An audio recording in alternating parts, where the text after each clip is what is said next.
Claire Collins.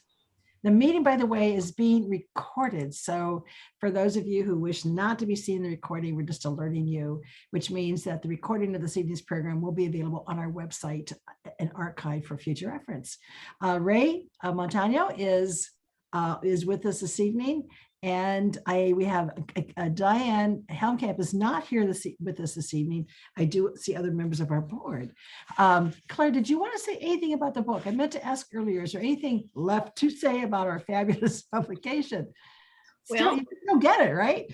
Yeah, this chapter is about the two Koreas, and I found it very interesting. And there's probably the best map of Korea that I've ever seen. It's a huge map. Probably the biggest map in the whole book. Anyway, I'm looking forward to hearing what the speaker has to say. And you can get you can order the book online at our website. Our technical host this evening is Arabola. And Arabola, if you want to, I know you're behind the Indiana Council of World Affairs, but if you can make yourself visible real quick and just say hi. She's the one who's let you in.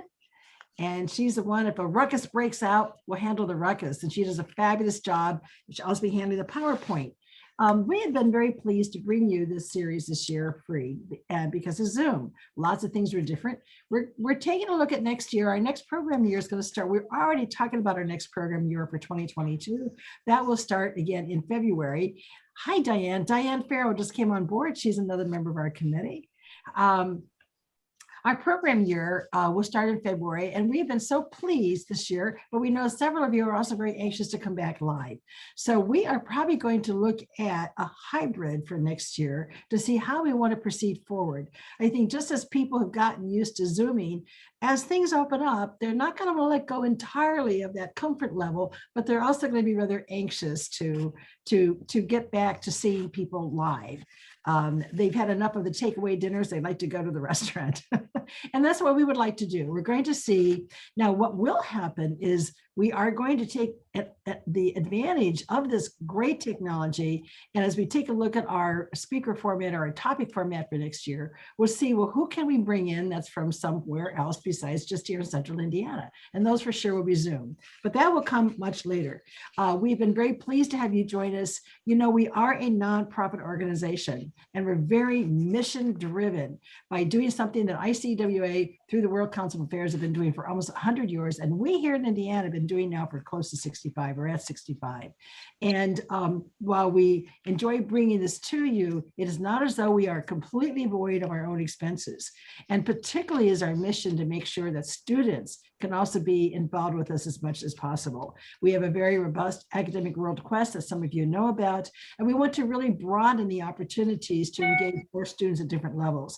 And the donations that you're able to give us really help make a difference for our ability to do that. So if you could please, for those of you who do give donations, thank you very, very much. When you sign up again next week or on April the 20th, when you come, and actually next week for distinguished speakers, you'll have an opportunity when you register to give a donation. And I will very quickly say that next week, we do have, right here, we have on April the 15th, our Distinguished Speakers program is Strengthening U.S. Diplomacy for Today, Tomorrow, and Beyond. We will have Ambassador Carol Perez, who is a senior career diplomat with U.S. State Department. And then we will be back with you for our final session for Great Decisions, offering Brexit and the European Union with Dr. John McCormick. And to sort of send us off for the program year, that's going to be another nightcap session, which means we'll do a hard stop at 83. We'll ask you to go to your logger and get your favorite beverage and come back for join us in another 45 minutes of a very informal and very fun and engaging just discussion among ourselves. Before we introduce our speaker this evening by Dr. Ray Montano, I want to say that our Q&A this evening is going to be by Judy Hagan, another board member. Judy, if you want to say hi. You are probably used to this by now, but when it comes time to the Q&A, you're only going to be able to send your questions to Judy. So please look for Judy's name in the chat. And when we do the chat, we'll say, or Ray will say again, let's see, introducing, yes.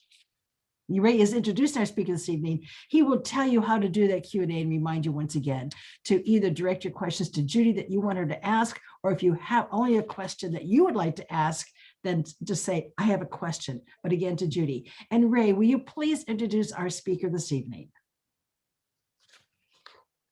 And you're on mute. You're on mute, Ray. He sounds engaging, but we... Ray? Oh, there you go. Most famous words on Zoom. You're muted. Anyway, so Dr. Sangwon Lee is an associate professor of marketing in the Miller College of Business at Ball State University. He earned his PhD in business administration from Central Florida University, an MBA from Kansas State University, and he has a BA in English from Chung-Ang University in Seoul, South Korea. He worked several years for a multinational advertising agency, and as part of that work, he did some brand development for LG Electronics and worked with Gillette for new product introduction into the South Korean market. He currently teaches undergraduate classes in marketing and international business, and he teaches international business at the MBA level and marketing management at the MBA level, excuse me. On a personal note, I worked with Sangwon for many years at Ball State, and he was a wonderful colleague and a bright and engaging young man, and we're happy to have you with us tonight. So Sangwon, it's all yours. Okay, thank you, Ray. So it's nice to see all of you, and then I really appreciate your invitation to Indiana Council on World Affairs. And then I've heard from Ray about Indiana Council on World Affairs very briefly while Ray was at school, but it's very nice to see all of you. And then if I have a chance, and then even after my presentation, I want to just keep relationship with Indiana Council on World Affairs. So it's very nice to see you. And then so I also personally thank Ray Montagano. So I have been Ball State for 10 years. And then when I came to Ball State in 2010, Ray was the department chair in the marketing and management department at Ball State University. And then he helped me a lot. Just to settle down and Muncie and Ball State University. And also he had a really passion for international business. And also I was also very influenced. So now I'm teaching international business and also international marketing. So I really appreciate this great opportunity. So thanks, Ray. You're welcome. Okay, so I will share my PowerPoint slides with you. Okay, so can you see it okay? Yep. All right, so let's see. I want to go to slideshow though. Okay, slideshow, gotcha.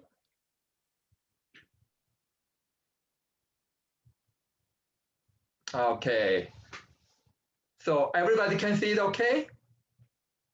Okay, so today my topic is the Korean Peninsula. So as I said, I'm an associate professor of marketing at Ball State University. And now I'm teaching marketing management at MBA level, and also I'm teaching international business and also international marketing at undergraduate level. And then I was born and raised in South Korea. And then I came to the US, and then I got my MBA and also PhD, and also I've been Ball State for 10 years. So I've been in the US for 18 years.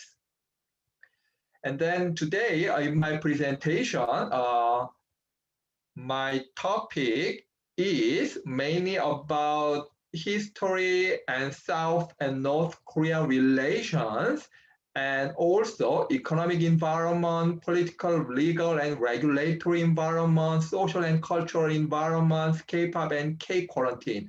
So you can see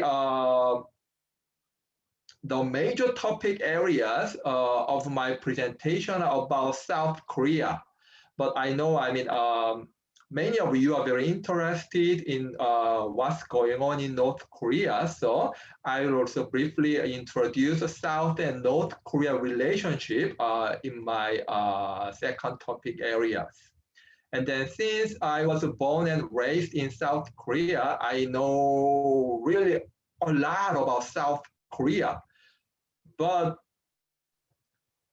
as you might know, North Korea is a very closed society. So even when I was in South Korea, I could not hear really anything about North Korea. I just perceived it as just a different country. Even before I came to the US, it was very difficult to have any kind of news or what's going on in North Korea. It depends on, president of the South Korea, and it depends on a lot of politics. So a lot of topics about South Korea, but I have some topics in South and North Korea relationships. So at the end of the presentation, if you have any questions about South Korea and North Korea, and then please let me know. And then as far as I know, I can just, answer your questions as much as I can. So first, let me briefly go over history of South Korea. Also, it is related with North Korea too. So, as you know, after the surrender of the Empire of Japan on August 15th and 1945, then South Korea was independent from Japan. And then in September 1947, the US submitted the Korean question to the UN General Assembly. So from 1945 to 1948, we call it US military administration period. Then finally, in August 15th, 1948, the first ever president, Lee Seung-man, was, assumed the presidency and proclaimed the Republic of Korea. So August 15th is the Independence Day of Korea. And then the first republic,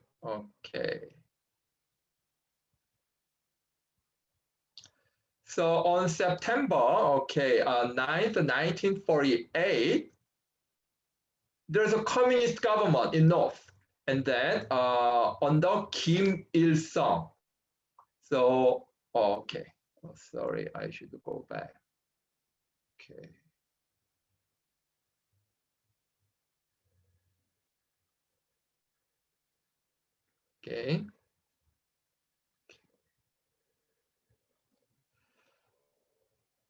And in South, and then Lee Seung-man was the first president, and then in North, Kim Il-sung was the first. He was proclaimed as the leader in North Korea. Then in South Korea, there was subsequent protest all throughout the country. And in between this period, so the first president, Lee Seung-man, he submitted his official resignation on April 26th, and then fled into exile. And then the Second Republic. Then after all those student demonstration and revolution, new parliamentary election was held on 1960. And then the first republic, the Democratic Party, gained power. And then the Second Republic was established.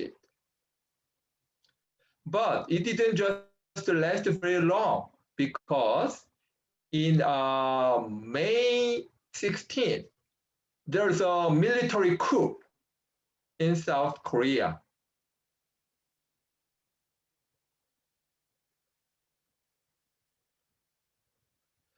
So the military rule in between 1961 and 1963. And then he was the Major General. His name was Park Chung-hee, okay, on the right. Here, okay, Park Chung-hee, he's wearing sunglasses. And then he put an effective and, okay, and then he built up the Second Republic, okay. And in 1963, Park became a presidential candidate and then for the new Democratic Republican Party, and he ran for the president and he won the election.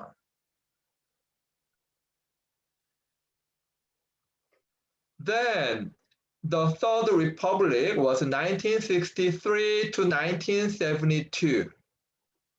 So now, during this period, a status of forces agreement was concluded in 1966, clarifying the legal situation of the US forces stationed there. And then he ran again in the 1967 in presidential election, and then he became a president again. He re-elected in the 1971. So after the coup, and then he has been a president for a long time. And even in 1972, it has been almost 9 years, and then he declared martial law, dissolving the National Assembly and suspending the Constitution, become a president, kind of forever. Then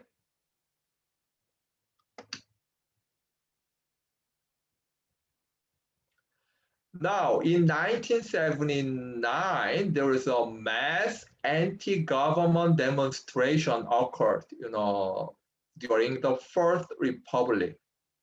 And then the second president, Park Chung-hee, was assassinated by the director of the Korean CIA, Kim Jae-gyu. And now it's very controversial during this Fourth Republic. It was, bad or good. There are advantages or disadvantages. And then advantages was there is a real substantial economic development. So we can see the picture of, Hyundai. So all those Korean chaebols, you've heard a lot of, Korean big conglomerates like Samsung, LG, Hyundai, SK, Kia, all those big Korean conglomerates, we call it chaebols, were established during this Park Chung-hee period. He supported all those, big companies just with all those, government money. And then now they became a real big multinational companies. But at the same time, some people say, okay, he has been in the power for for a long time, from 1963 to 1979, for a long time. So it was really bad for the development of, some democracy in Korea. So now, okay, we can see some familiar face, President Ronald Reagan. After the assassination of Park Chung-hee, then now Prime Minister became a president. But there is another coup by Chun Doo-hwan, okay, a person on the right with President Reagan is Chun Doo-hwan.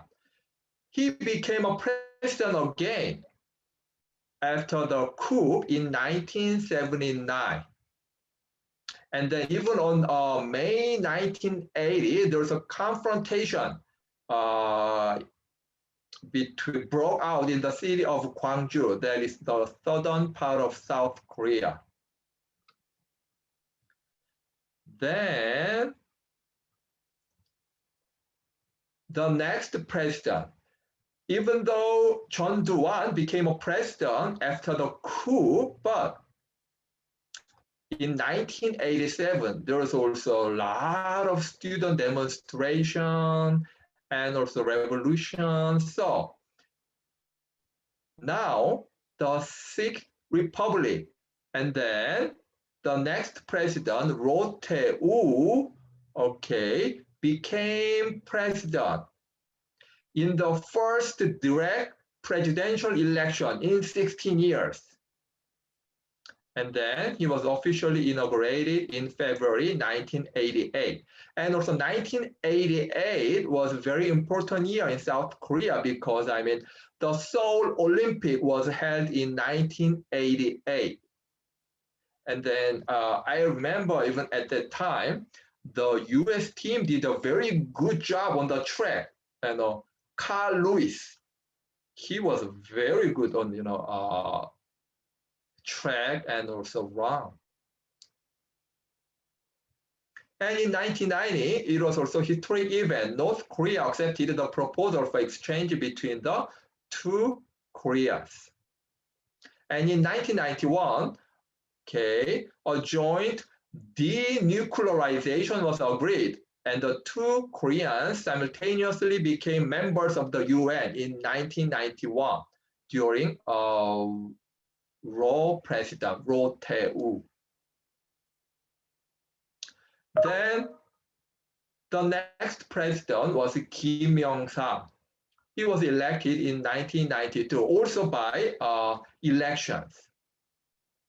So from the Roh Tae-woo until now, all those, South Korean president was elected by election. And then there were a lot of catastrophes in South Korea during Kim Yong-sam period.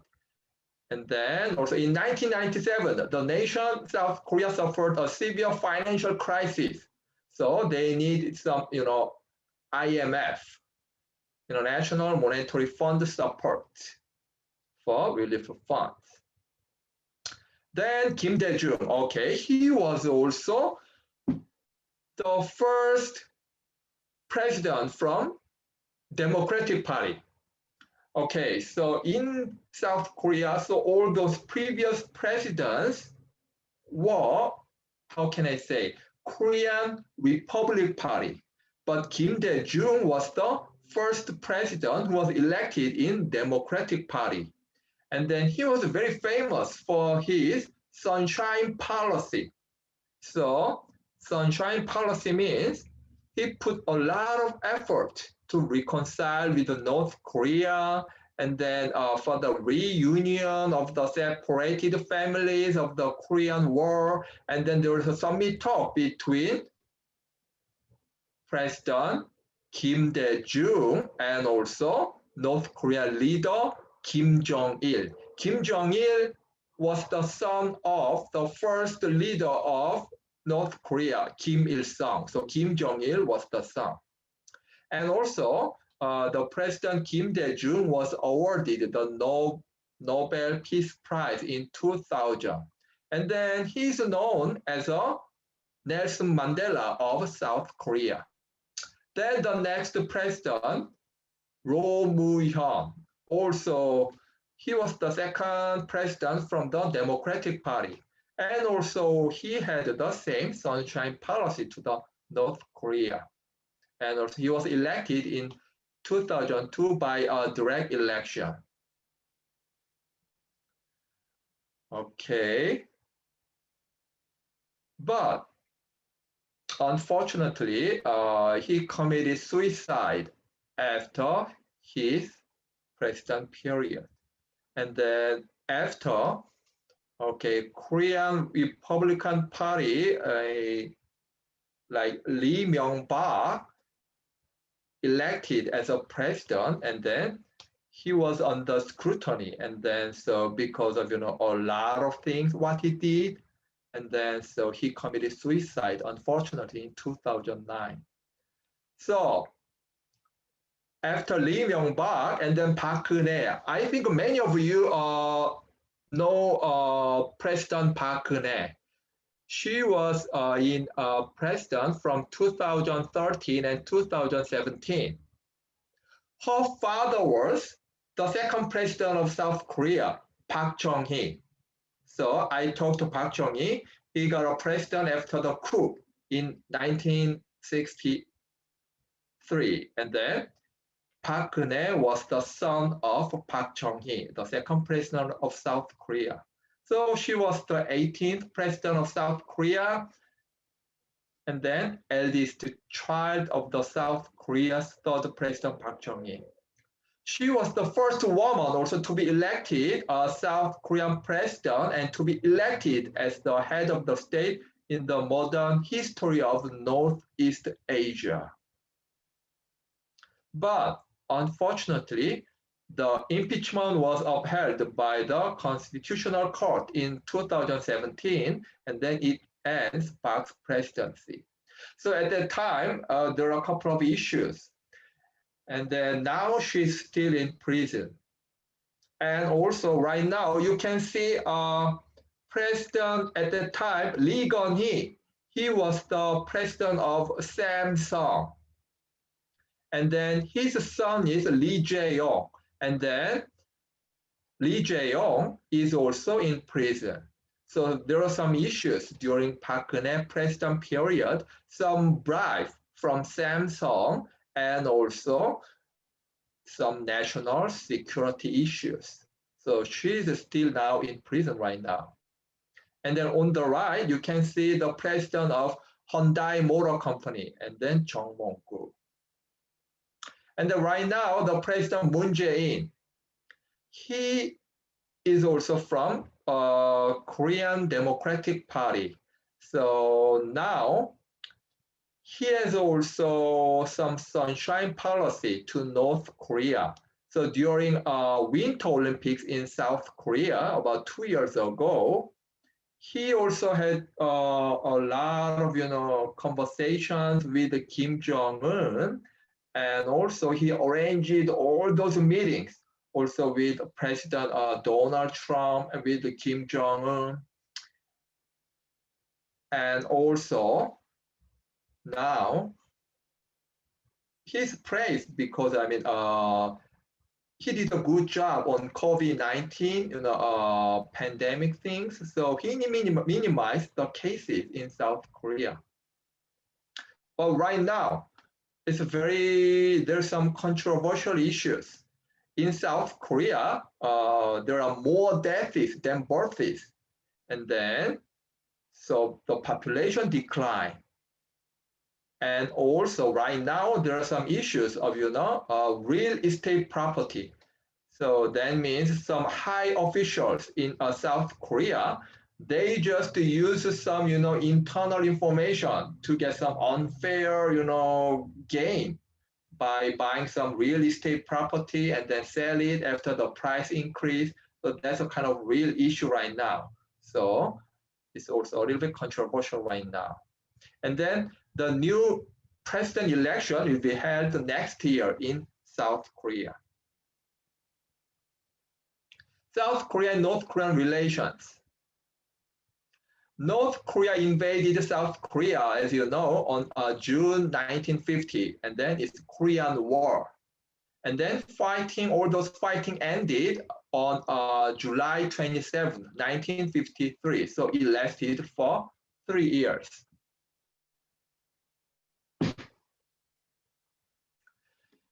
Then now the matter is large numbers of people were still displaced as a result of the Korean War. On July 1st, 1972, the North and South joint statement was issued.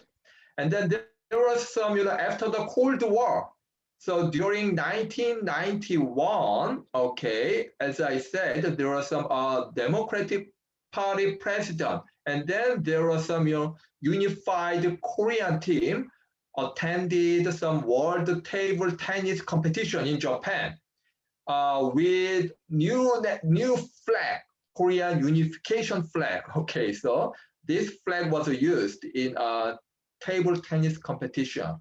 And also in May 6, 1991, also unified team competed at the World Youth Football Competition in Portugal.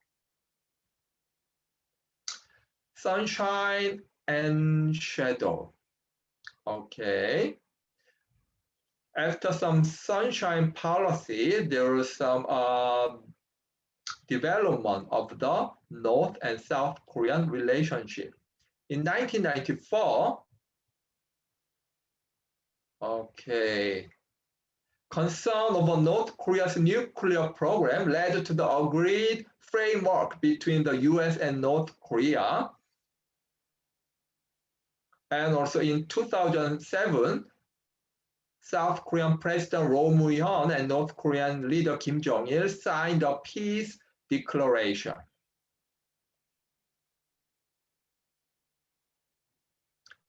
But during Lee Myung-bak, he is also president from Korean Republic Party. The Sunshine Policy was formally abandoned by the South Korean President Lee Myung-bak in 2010.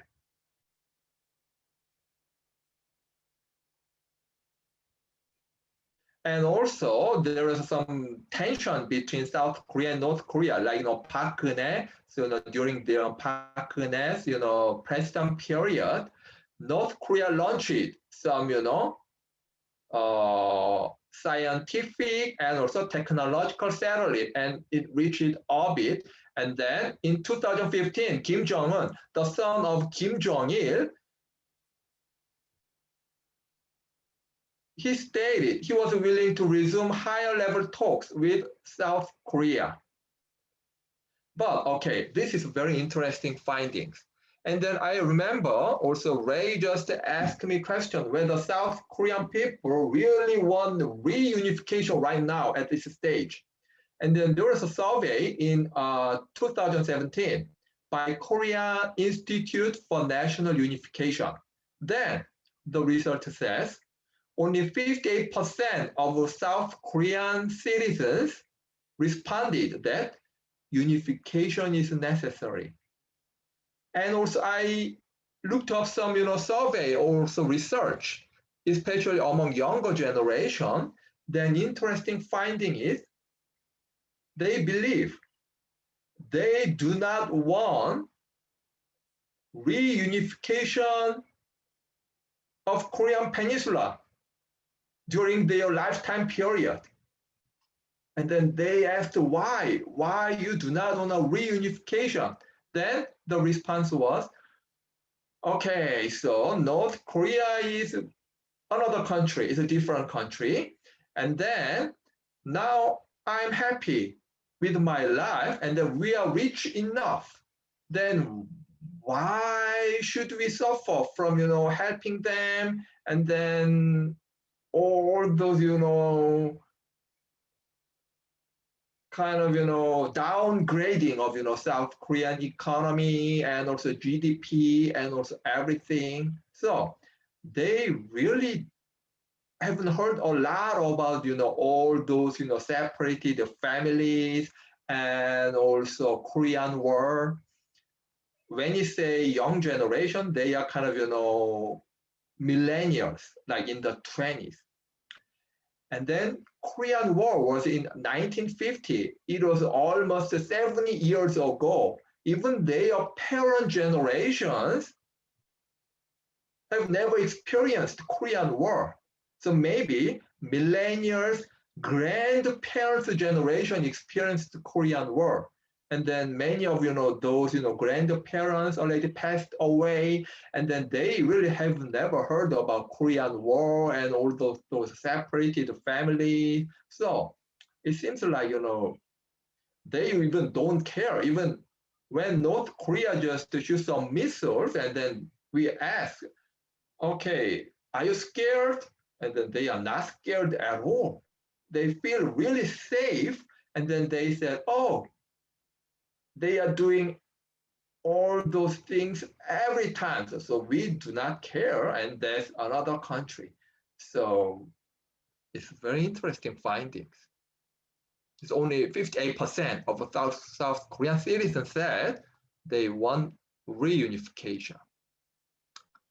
In 2018, okay, you will see some familiar face, Kim Jong-un and then Moon. They shake hands in greeting at the, okay, denuclearization zone. There are some, development and some, in 2017, they met each other. And also in 2018, South Korean train crossed the DMZ border with North Korea and stopped at Panmun Station also. It was a very good event. You will see also very familiar face. President Trump, Kim Jong-un, and also South Korean President Moon. In 2019,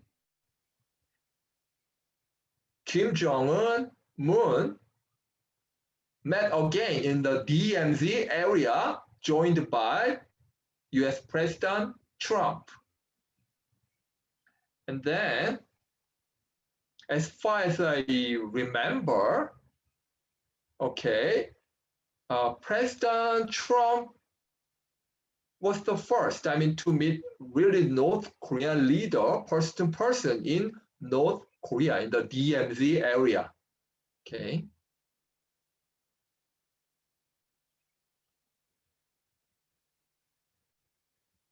But unfortunately, in 2020, North Korea began cutting off all of its communication lines with the South Korea. And then in June, North Korea threatened to return troops that had been withdrawn from the border to posts where they had been previously stationed. And also, I just heard North Korea will not attend the Tokyo Olympics. South Korean President Moon, he thought it might be a good chance, to join Tokyo Olympics in July, and then we can start some kind of, negotiation, and we start talking about, all those denuclearization. But it seems like North Korea just, doesn't want to do that. And then they said they are not gonna attend the Tokyo Olympics. The reason what they said was because of the COVID-19 pandemic. But there are a lot of political issues, I believe. Okay, so there was mainly about some political relationship between South and North. So from now on, so there are some economic situation and also cultural and also some political situation of South Korea. But I believe your main area of interest was North and South relationship. So now this part, I will just move it a little bit fast, speed up a little bit fast also, given the time limit. Okay. So briefly go over some economic environment of South Korea. So South Korea has achieved a rapid growth in very short time period. Also, it is based on market economy. And also right now, K-pop is getting very popular, and also video games, in addition to cars and electronic goods, main export of South Korea. South Korea attained 2050 club. What is 2050 club? Now their per capita income is now over $20,000. At the same time, they have the population of over $50 million. So they attained 2050 club right now.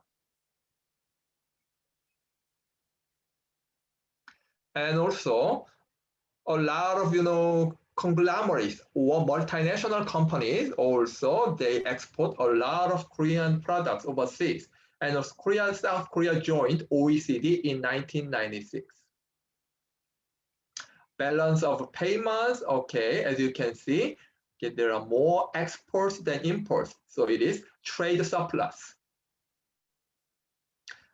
Trade surplus of about $7 billion in January of 2021. Okay. So South Korea is the world's 7th largest exporter of merchandise and 9th largest importer by WTO 2020. Then right now, the problem is South Korea export is very vulnerable to external influences, especially from China. You will see the main partner countries. So 25%, okay, of South Korean export comes from China and 13.6% from USA. And about a couple of years ago, so as a self-defense, now South Korea just built up some missiles in South Korea with USA. And then after that, China has cut a lot of relationship with South Korea, especially, export of, Korean pop culture and also some Korean merchandise. So it has affected some Korean export and also some Korean economy. Okay, merchandise, electronics, motor cars, and also semiconductors are also major exports of South Korea nowadays. Okay. Some service industry. The trade agreements, okay, now South Korea built up Korea-US Free Trade Agreement on 2012. And also they are related with a lot of agreement with some other countries. And then they became OECD countries since 1996. Major multinational companies, as you know, Samsung, they are well known for their Android mobile phone and also main producer of semiconductors. Hyundai Motor Companies and also Kia Motor Companies. So world's 5th biggest car maker. And also SK and also LG Group. LG has a lot of white appliances products and also POSCO. Some statistics, population, okay, 51 million population. Okay. Literacy rate is about 97.9%.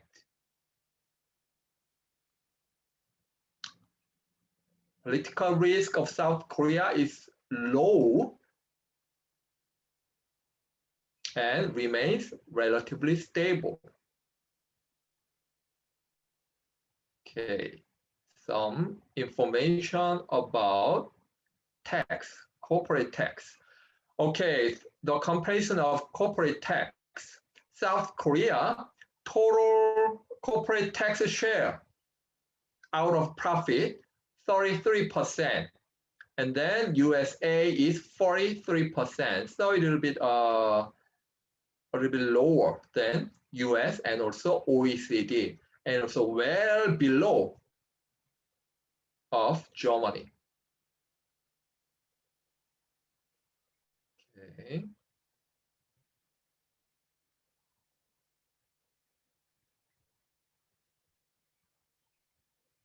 So local income tax, okay, about 6% of local income tax if the income is about less than $10,000, and then it is 24% if income is below $80,000.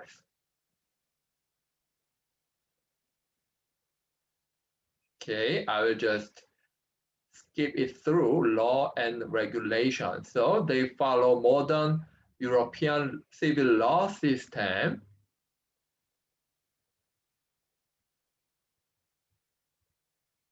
Okay. So civil rights, freedom of speech, religion, assembly, and the press. So these are all guaranteed. So they have the right to vote, hold public office, and petition the government. So they have a lot of freedoms. Okay. Some legal environment, some private law, some social and cultural environment of South Korea. So it's a high context culture. So that means it's a relationship-based society. So communication should be formal, but not really direct as the US. So sometimes small talk really matters when you start our business with the South Koreans. And also building up relationship really matters because of its high context culture. So based on Hofstede's cultural typology, South Korea shows 100 in long-term orientation and 85 on uncertainty avoidance. So what does it mean? So that means, okay, it's one of the most uncertainty avoiding countries in the world, and the long-term oriented society, extended family matters, and also extended relationship matters, and also slightly hierarchical. It's a feminine society, so long-term oriented, and also religion. A lot of Christians in South Korea, but still there are some traditional religion, Buddhism, confiscation, very little Islam. So nowadays, okay, Christian is the kind of major religion. Christianity is the major religion in South Korea. Aesthetics, some traditional aesthetics. Dietary preference. So rice, South Koreans eat cooked rice almost at least once or twice a day. Rice, soup, and kimchi. Kimchi is very popular. What is kimchi? Is a kind of pickled cabbages. It smells a little bit funny, but it's very healthy food.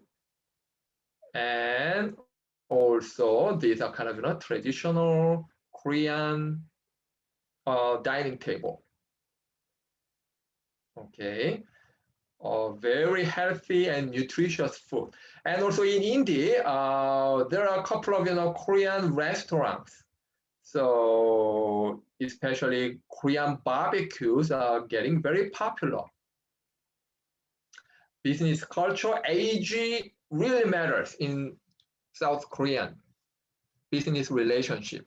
Respect for age and status are very important. So show some respect to the elderly people really matters.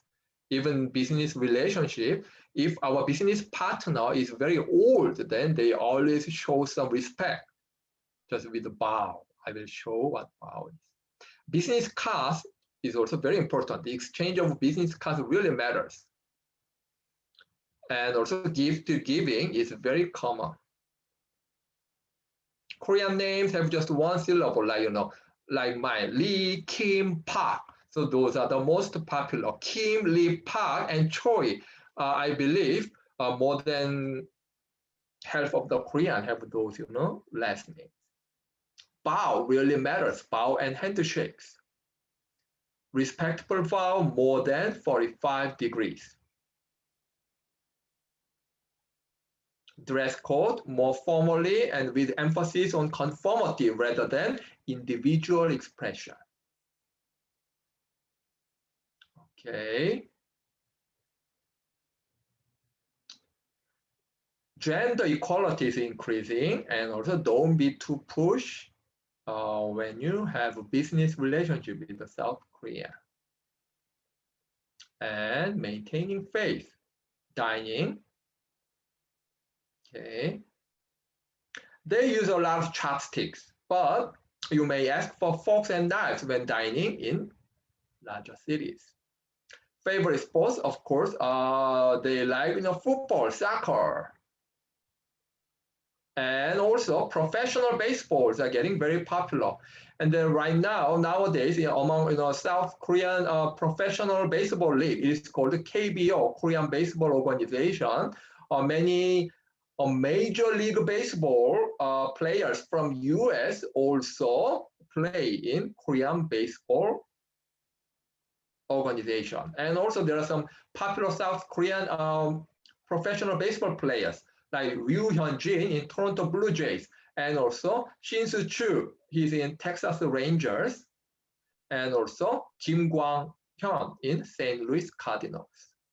Taekwondo is a very popular Korean martial art. So when I was very young, also I learned Taekwondo. Almost all South Korean male learn Taekwondo when they were very young. It's very popular.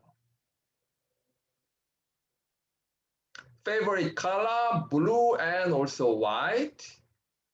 Food, as I said, these are popular food. Spicy, okay, chili paste, and also kimchi, pickled cabbages, and also bibimbap is also very popular, also one of my favorite. So mixed rice with a lot of veggies, and also bulgogi, also Korean style beef stew, and clothing. So it's a traditional dress. Okay. Family relationship is a very extended family. So relationship among members in family are very, very important. And then most parents believe it is their responsibility to educate their children up to the higher education as much as they can. And then also they expect something, when they are getting very old, and many Korean children support their parents in an extended family relationship. Okay, language, Korean language is Hangul, and then King Sejong in Joseon Dynasty, they created new Korean alphabets based on some Chinese alphabets. Okay, so that's all about my presentations. And then, so please let me know. And then if you have any questions, and then I'm happy to answer any questions as far as I know. Okay, so just as a reminder, if you have a question, address them to Judy Hagen. And Judy, are you ready to start taking over the? I am now. Yes, right. I'm unmuted now. Thank you. Okay. There you go. And Dr. Lee, I already have questions. So, Oh, okay. so we will start. Betty would like to ask her question. So Betty, we'll let you go first. Yes, thank you, Dr. Lee. I think you have really taken us to South Korea. And now more than ever, I've not been to South Korea. Now I really want to go. I think I may know my way around a little bit. It's not a question as much as it is a statement. I found it interesting that in a poll or a survey that 58% of the South Koreans did not really want a reunification, and for the reasons they cited. And it reminded me that after the many years of separation between East and West Germany, it seemed like once people got over the excitement, oh, we're with our friends, with our family again, this is wonderful, we're in Germany again, West Virginia got really kind of tired of bearing the financial burden of East Germany. And the two cultures had become so different. West Germany was very modern, very Western, and East Germany, we just had a lot of issues, and it really was rubbing the West Germany the wrong way. But mostly, they didn't want to carry the financial burden of bringing East Germany up to economic par with them. So I found it interesting that the South Koreans are feeling the same way. It's sort of, they're going to be a concern. So I just wanted to share that. Thank you. Yeah. So even that's really, I mean, more percentage of younger population doesn't want a reunification. So that's very interesting. And even they feel they are not really scared at all. I mean, if we North and South Korea from the US, it seems like, they are very close, and then North Korea just shoot the missiles and from time to time, but South Korean younger generation, millennials, they don't feel any threat. I mean, they are doing it every time, so we don't care. That's kind of their basic attitude. Our It's next very- question, this is from Ray. And the question is, what kind of influence does China have on South Korea? Do many Korean companies have operations in China? Yes, that's true. They have a huge influence. So that means, okay, Samsung, LG, and also Hyundai, and they have all their subsidiaries in China. And then as you can see, because of the huge population of China, China has been the major source of our export. And then we are operating in China, and then that's also main source of our trade surplus. And then for some reason, a couple of years ago, as I said, I mean, because of all those self-defense system with the US, and then they ask some South Korean companies just get out of their soil in China, and then also some boycotting some South Korean products, and especially South Korean pop culture. It is now called K-pop. That became a main source of revenue of South Korea, main export. And then they banned, all those South Korean, pop culture. So there was a really, I mean, a high political risk to South Korean companies. And then now it will also become an issue, I mean, from now on. The reason is because, I mean, to deal with North Korea nowadays, I mean, our new government just tries to some cooperation between USA, South Korea, and Japan. We should cooperate to deal with North Korea, right? And also, of course, I mean, China is closely related with North Korea. So I think there can be an issue of, some South Korean export, and also especially some, multinational companies. Thank you. Larry has a question. Can you tell us a little bit about the status of the Korean military? Are they a significant and technologically sophisticated force, or do they rely on the US presence to provide security against an invasion from the north?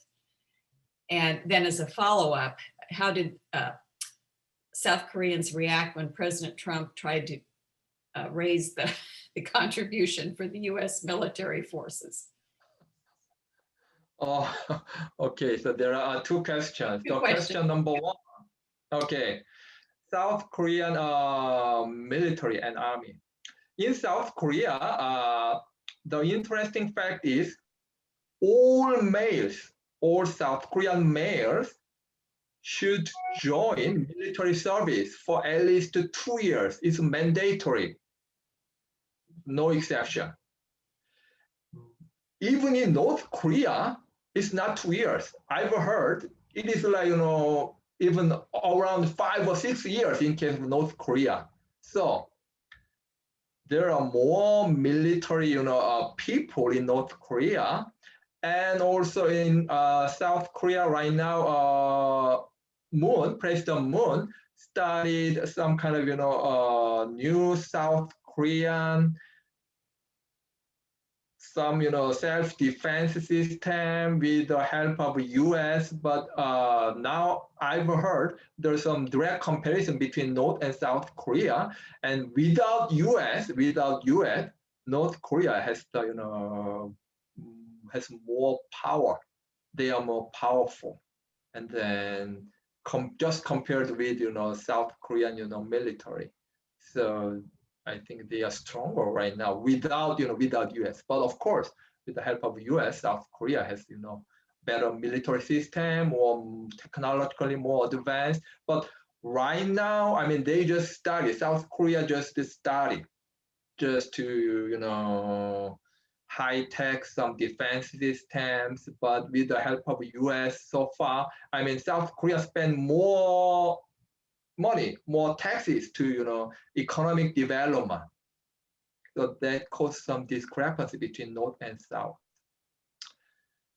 Okay, but from now on, I think it will be getting better. And the second question, okay, so About the agreement on the US military cost.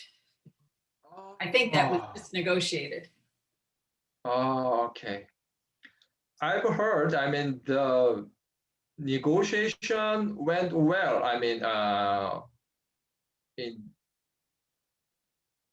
for the last couple of months, but I mean, during last year, and then when there was a kind of big negotiations, and then of course, I mean, they feel, oh, so it is very difficult time, but but I should look up some more, surveys or research findings. But at that time, I mean, they believe, okay, it's very hard time, I mean, to negotiate, but luckily it went very well. I mean, for the last couple of months. So, but it's very, I mean, difficult to answer that question because I mean, I really didn't stay in South Korea, I mean, during all those negotiations, but it went well. And then now people realize, okay, it's good. And then so now it's time for us to, I mean, advance of South Korean military, system and for the, self-defense. And then that's a kind of, new President Moon's kind of, policy toward, development of the South Korean military. Claire has a question. This is more cultural. There have been a number of suicides among the girl bands of K-pop. Is there a high suicide rate among young women in the general public? Okay, so that's a very interesting question. So right now, there's a very high suicide rate in South Korea, that's true. And now overall, the income level, the GDP of South Korea is above, GDP per capita is above $20,000. So it's a high income countries. But right now the matter is employment rate and also real estate problems. Those younger generations, it's very difficult to get a job. And even though they get a job, it's really, really difficult to get their home and house because of all those high price of real estate. So overall, among OECD countries, the level of happiness, their satisfaction level of their job and their life was really low in South Korea, even though the overall GDP per capita was really high. And that also leads to, low birth rate and also decline of overall population of South Korea. So the population has declined since this year. There are less birth than death starting this year in South Korea.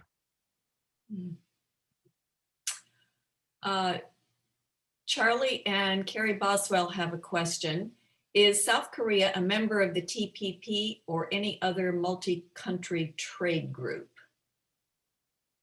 That was probably one of the slides. Yeah. South Korea is a member of a lot of different trade organizations or trade groups. So Okay, I can share.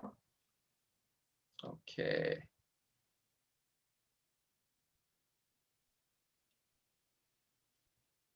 My PowerPoint slides again. Okay.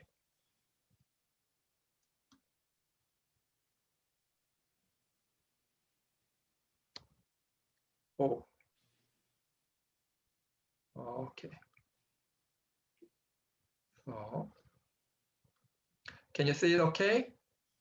So during my presentation, I showed, okay.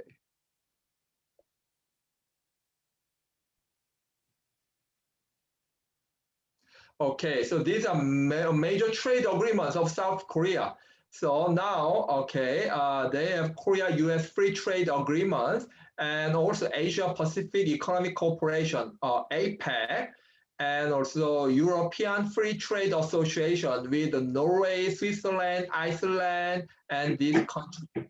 And also they are South Korea is a member of WTO, and also it signed agreements, including TRIPs, trade-related aspects of intellectual property, and then member of OECD since 1996. Thank you. And Charlie and Carrie have a follow-up question. Do you see relations between South Korea and the US strengthening under President Biden's administration? And what does South Korea need from the US to make the relationship stronger? I believe, okay, I believe the relationship will be strengthened. So, okay, but it's just my personal opinion. The reason is, okay, so right now, North Korea is really against South Korea too, right? So during Donald Trump period, due to the Sunshine Policy, there's a big development of North and South Korean relationship. So President Trump went to North Korea, and then they had a conversation, and South Korean president also visited North Korea, and then K-pop stars also went to North Korea. But starting 2020, for some reason, they started some strong stance against US and also South Korea. So right now, it is time for US and South Korea, and also I think Japan also will be included, to get tied together to have very strong relationship to deal with North Korea. Because even we really do not know what's going on, I mean, between China and also North Korea, because North Korea is really heavily dependent on China. So they have some, the borderline, and then they just, the North Korean products are mainly from China, and they export a lot of products to China. And also during the pandemic, we do not know what kind of relationship, or like, for example, vaccine or any other COVID-19 measures kind of help or cooperate between those countries. I think it's a for US and South Korea has a very strong relationship, and even with Japan. And then one a little bit dilemma of South Korea might be, historically South Korea is against Japan, and during Moon's president period, South Korea also has a strong stance against Japan, because of there are some issues of we call it Wianbu. Maybe you have heard about it, Wianbu issues. So that is a kind of during those Japanese colonial period, and some South Korean young women were just forced to join the military service for some service, and then there was a kind of issues. But right now, the new policy, it seems like new policy of US Biden president is a kind of, strong tie between South Korea, Japan, and also USA. So I think the relationship will be very strengthened from now on, also to deal with, North Korea and also China. So I'm going to ask a question, just sort of on that topic also. So how do the young Koreans feel about some of those historical issues if they're sort of iffy on even joining with North Korea? How might they feel?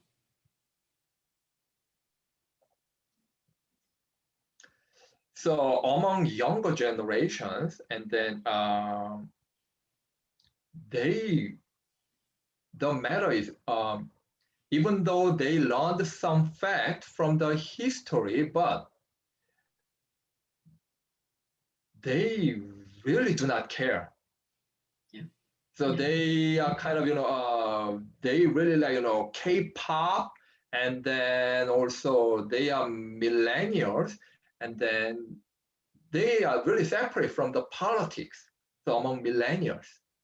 And as I said, even their parents' generation have never experienced Korean War or just, all those, Japanese, colonial period. So these very young millennials, they are really separate from all those politics. And then, so they do not care. That's a kind of their basic attitude right now. Yeah. Ray has another question. Given the low birth rate, does Korea have a large immigrant workforce? Oh, yes, that's true. That also has become an issue. And from Southeast Asia also, now there are a lot of immigrants. And then also average, hourly wage rate has increased also like the US. So they are working really hard. And then without their help also, South Koreans will not be very competitive in the world market. But right now, the issue is during the pandemic, there are a lot of illegal immigrants in South Korea. So the COVID-19 was well spread among those, illegal immigrants. So now the new policy was, they said, okay, come out and get tested. And then it's a free test. And then we will not ask any legal status, just come out and get tested. So that is right now the issue. So right now, on average, there are about 500 cases in South Korea out of 50 million population. That's still a good job, but out of those 500 cases, now a lot of new cases also from those immigrants. So that can be a kind of issue right now. I have another question from Eric. Are there any anti-government movements in North Korea, like the student movements that happened in the South Korea? Okay, so that's a very interesting question. Officially, it's not really possible because of the dictatorship. So officially, it's not possible. But some North Koreans, and they just came to South Korea, and then they said, they already know a lot about South Korea, and then they just to see some kind of social media and or some media by themselves, but officially it's not possible for them to just know what's going on in some other areas, and also what other people really think. So unofficially they might think, and there are some kind of anti-government kind of possession, but officially no, that's not possible. It's a really strong dictatorship. So that's what I heard. So it's about 1/4 after, so get your questions in. I'm going to ask another cultural one while I'm waiting for other questions to come in. So my new favorite movie is Parasite. Would you comment on that? Okay. That was absolutely spectacular. Oh, okay. What's your view? Okay. Okay, my view on Parasite. Oh, okay. So many people might have, different perceptions about the movie, but, as a Korean, okay, it shows, really the gap between the rich and the poor, okay? Mhm.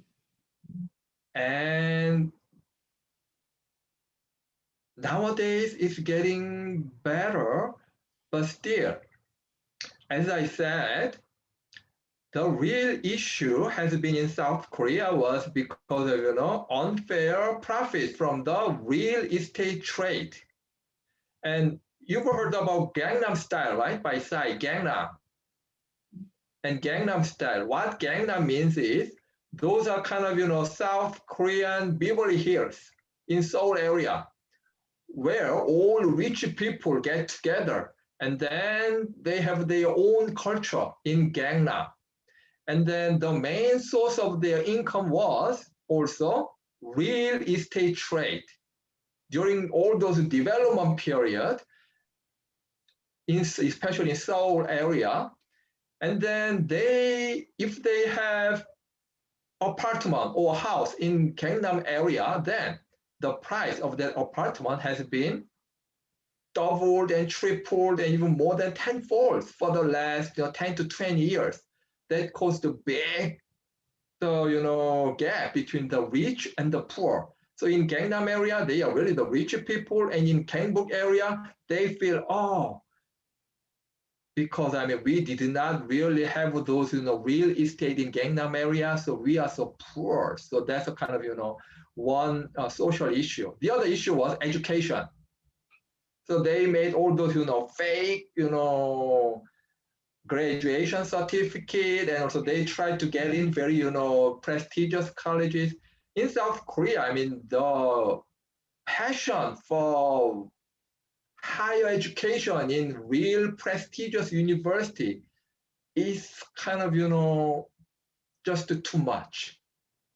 So the passion for the higher education, so they spend all their money for their children's education, even though they really do not have pension fund or whatever, because they spend all their money for their children for their education.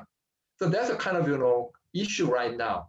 What if those children, as I said, millennials, if they do not care of their parents, then there will be a real social issue. Because traditionally, South Korean norm is parents spend all their money and all their effort to make their children really well educated, succeed in the society, get a prestigious jobs.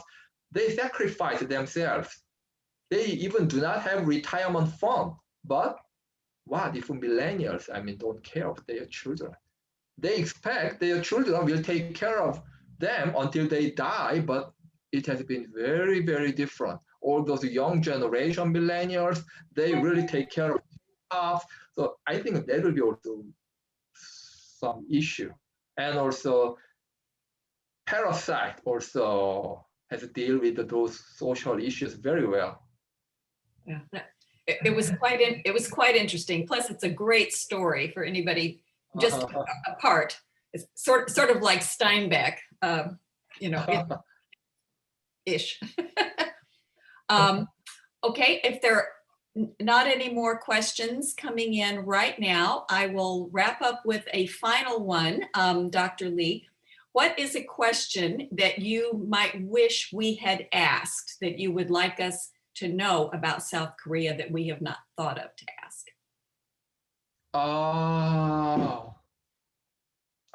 Okay. Very interesting. I thought, okay, nowadays it seems like you are, or many of you are kind of, how can I be, many of you are seniors, and then you've heard a lot of, poor Korean people, right?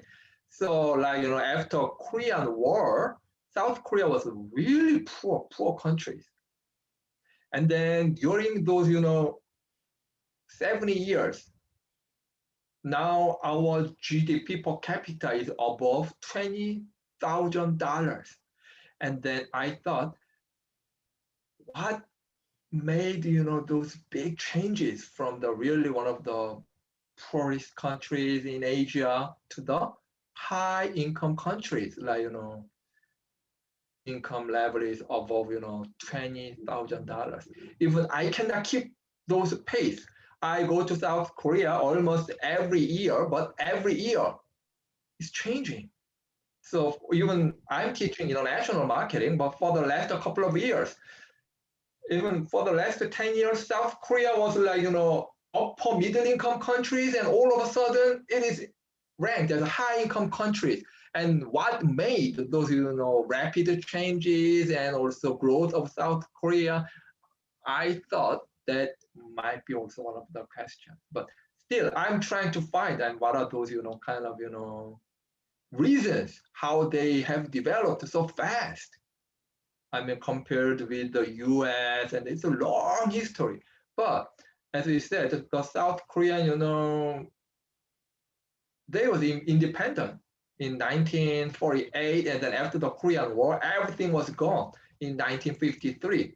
But for the last 70 years, and then now it's high-income countries. It's a rapid development. So I thought that might be the good question. Excellent.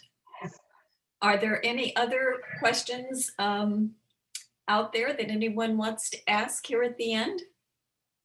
I think of Korea myself as being a great success story, but my personal story I want to share with you, that's how my father ended up in a military career, because he was recalled as a World War II vet for the Korean War and became an Air Force officer. So that's my history with your country. He did not serve there, but he was called up during that.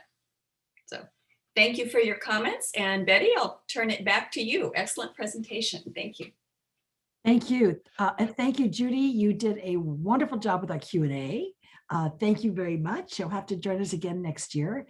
And Dr. Lee, thank you very much. I really loved that you really covered the history of South Korea. I've taught Western civilization. I can wrap my head around that. The development of the Eastern civilization is much deeper, it's expansive, and it's quite different in its development. And I like the way that you really carefully, certainly not going back centuries of time, but telling us, where is this South Korea today? And you've done a wonderful job. Thank you very much. And I want to thank all of you for, again, attending this evening. Please do not forget to register for next week's Distinguished Speakers Program. We will have one more then in May, and we're already preparing that. We have a speaker and look forward to it, but that will be our last one also for the year in our traditional program year. Then come back again and join us on April the 20th. I will tell you that one thing you can look forward to, for those of you who have been coming, we have explored the possibility, the Great Decisions Committee has explored the possibility of sending all the people who have attended everywhere from 1 to all 8 of the programs. Doesn't matter how many you attended. If we have your email address, we would like to do a survey with you and find out if you'd be interested in attending an informal gathering be held sometime before the middle of May. On one of the programs, we will give you the list of the programs that we had for the 2021 year. Which one would you like to come back and see? What our plan would be, there would be no speaker. It would not be a formal presentation. We would probably show the video clip.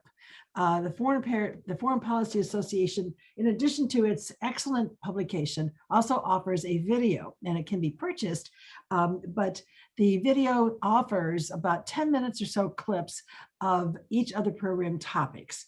And we would probably show that as a refresher of that particular topic. It is not important that you have to have read the article, but it'll be important that you have a familiarity with the topic, particularly if you did not come to the presentation, but you'd like to participate. It'll be an informal program where once again, we'll ask you to go to your logger and to come back and just join us. We'll have sort of a discussion among ourselves, probably moderated, depends on how many people come. They'll be moderated by our committee, but we'd just like to have more, see if that might be an added value to show you how much value that the ICWA does bring your lives. We feel we have a very robust Q&A and we cover it very, very well, but we thought, let's find out. Maybe there was a topic that you want to explore just a little deeper. So we're going to have some fun with that, something new this year. And I want to again say thank you. We're going to say good night here in just a moment. This always feels still just a little abrupt as we toss you out of the room in one well touch of the mouse and you're gone. And like strolling quietly out. But thank you once again.